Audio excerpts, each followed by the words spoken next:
Which show starts as a 10/10, but ends as a 1/10? Before we start with the first story, please hit subscribe and ring the notification bell to stay updated with us. Story 1. Once upon a time. It should have stopped after season 3-4. They started doing too much, and I could barely finish the show. I had to force myself to sit and watch till the end of each episode. Also, Belle and Rumpelstiltskin's relationship made me uncomfortable. I didn't like it at all. They should have stopped after the Peter Pan arc, in my opinion. It was fascinating, and it's still a good example of how reinterpretation of old material and localization to modern eras can work. First season was dark. I loved it. It got really stuck in the format, characters started being repetitive, they focused too much on Emma and Hook together, and even got to that weird Inferno visit. The show became a ghost whisperer for a few episodes. Story 2. That 70s show. Once Eric left for Africa, everything fell apart. This show was a staple in my house. We would all watch the new episodes when they came out, which I feel was on Sunday night before school. They committed the most obvious blunder they could possibly commit, bring in a brand new lead to stuff into the departing lead's role, ignoring how ludicrous that is. The only way they could have had a reasonable chance would be to pick a new lead from the existing characters. Story 3. Heroes. That first season was incredible. By the time the Caravan Circus people show up, it's unwatchable. Every new character had a newly introduced superpower that could defeat all the others, and it just became too predictable. However, I can never see a Nissan Versa and not hear Hero saying it. Also, people never using their powers when it would immediately solve the problem. It was infuriating to watch as they found the stupidest reasons to artificially nerf abilities that they could not figure out how to write around. Sometimes their solution seemed to be, maybe the character forgot they have powers. Story 4. Designated Survivor. Yeah, the first season and the idea for the show are genius, but it turns into a whole different kind of show after season 1. The problem was that man unexpectedly becomes president can only carry a show so far. Once that passes, it just becomes a fairly middle-of-the-road, at best, political thriller. I was fine with it until the season that Netflix picked up. Ridiculous plot lines started coming out of nowhere. Oh, and while these established characters rarely swore before, now it's in every other sentence they say in a way that absolutely sticks out and takes away any suspension of disbelief. Designated Survivor was trash after just a few episodes. The pattern of resolving every crisis that comes up with idealistic solutions gets so incredibly tiring. Dude is too perfect. Story 5. Pretty Little Liars. God, yes. Don't know if it was a 10/10, but I was hooked. But screw, I've never been so angry at the ending of a series. Should have ended at the dollhouse. It breaks my heart. I was young and in school back when I started the show. I was so invested. I would literally spend time in school to solve the clues to find out who it was and was not. I was heartbroken about whatever they turned it into. I remember going on Marlene King's Instagram and spamming laughing my ass off. I know, not cool, but I was very young and furious. Commenting this just really brought back all the disappointment from all those years ago suddenly. I think it made me immune to such things though. I was sad and mad about GOT, but I think the PLT childhood trauma made me stronger, and now I don't think I will ever be so disappointed again. Story 6. Besides from Game of Thrones, you mean? The worst thing about the final season of GOT is that every single plot thread is closed in such an unsatisfying way that it destroys any rewatching potential the show had. Because every single plot thread and character arc ends up in a crap heap. I also found it frustrating that the last season has the bones of a good story. It's just all half-assed and rushed. Daenerys sliding into madness could have been epic. The Siege of Winterfell and the battle against the Night King could have totally been jaw-dropping. The dragons dying in an ambush could have worked if they hadn't done it like that, etc. And most of all, Bran could have had a story arc where he does the warg thing, becomes a mystery power of some kind, and opens a can of whoop-ass when the Night King comes to play. But they did none of these things. Last season, spanning 2 to 3 seasons when things moved into position for finale, it could have been a series that stood the test of time. Story 7. The Walking Dead. Stopped watching the second it was apparent nothing was ever going to happen with them wanting to execute Negan. Negan was literally on a balcony with nowhere to hide, completely unaware that 2 members of Rick's team were crouched behind a car 15 feet from him with AR-15. Negan sees them, starts monologuing out in the open, and they did nothing. That's when I knew it was the days of our lives. I decided Glenn represented the audience, who had suffered through episode after episode where nothing happened, then misery after every glimmer of hope that something positive might happen.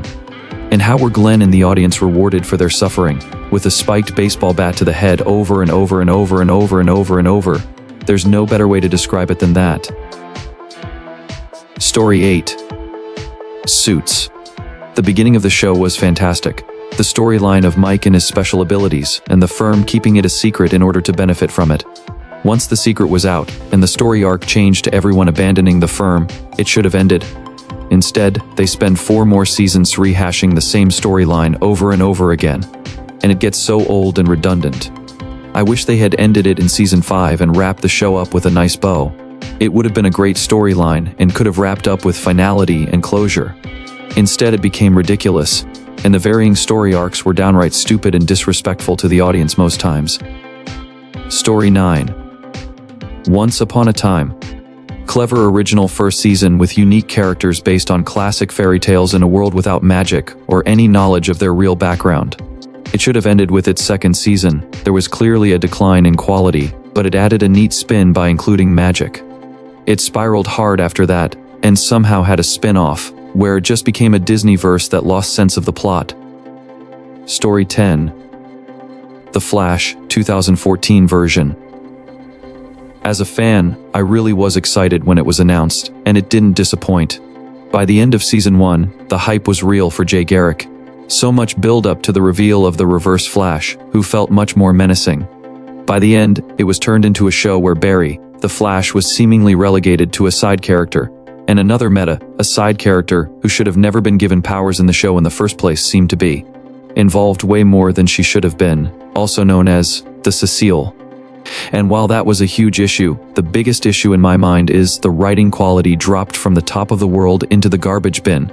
Such juvenile dialogue, plot decisions, and character interactions. It really executed for me. For me, I like to rewatch and stop after S2, sometimes S3. Story 11. Sliders.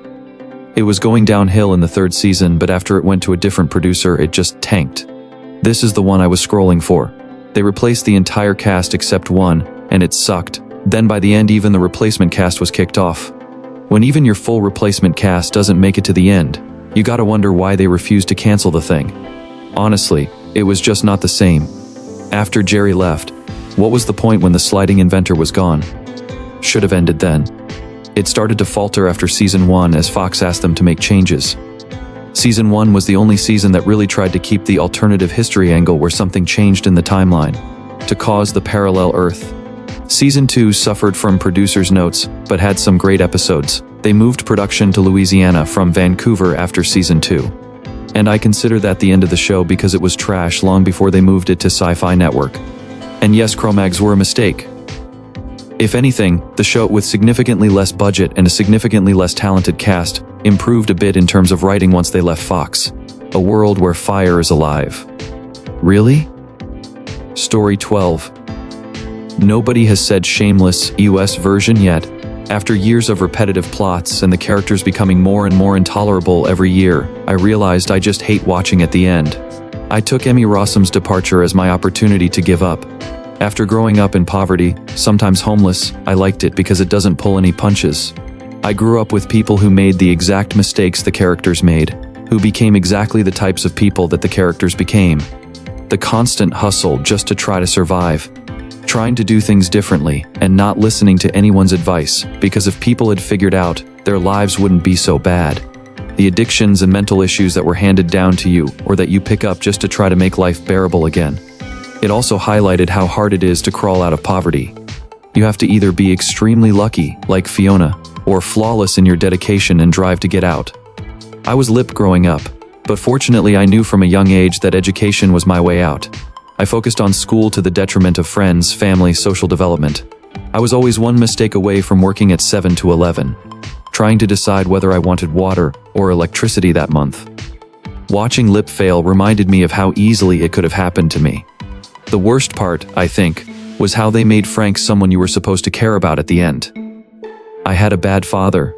I wrote him off in elementary school. I didn't want to be nostalgic about Frank. It started out great, solid storylines, great characters, and character development. It was funny and silly at times, but also extremely deep and sad. Great performances throughout. Shout out to William H. Macy, Emmy Rossum, Jeremy Allen White, and the guy who played Mickey Milkovich specifically. It had its ups and downs until season 6, but still pretty solid and enjoyable. But around season 7 or 8, it became almost unbearable. Characters became caricatures of themselves. They changed completely just to fit certain forced storylines, while others that had been developed for a while were abruptly dropped. Characters became gay as the plot demanded, just for the sake of being gay, or religious nuts, or had multiple psychological diseases just to fit in with certain themes they wanted to tackle, which they did very poorly. Lip became boring. Fiona became completely unrecognizable, to the point that she barely cared about her siblings, while the whole show she was always shown to put their needs and their care above all else. She was practically their mother, which was a central theme of the show. Debbie became absolutely unbearable. Every time she opened her mouth, I just wanted to stop watching. I finished the show, but it was brutally painful to see it completely destroyed. Story 13. I wouldn't say it was ever a 10, but the Zombie series finale was a horrible mess. So much, yes.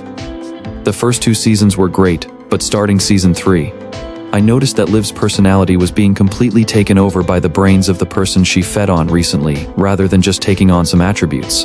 By season 4, it felt so rushed with the cure, and everything happening so fast.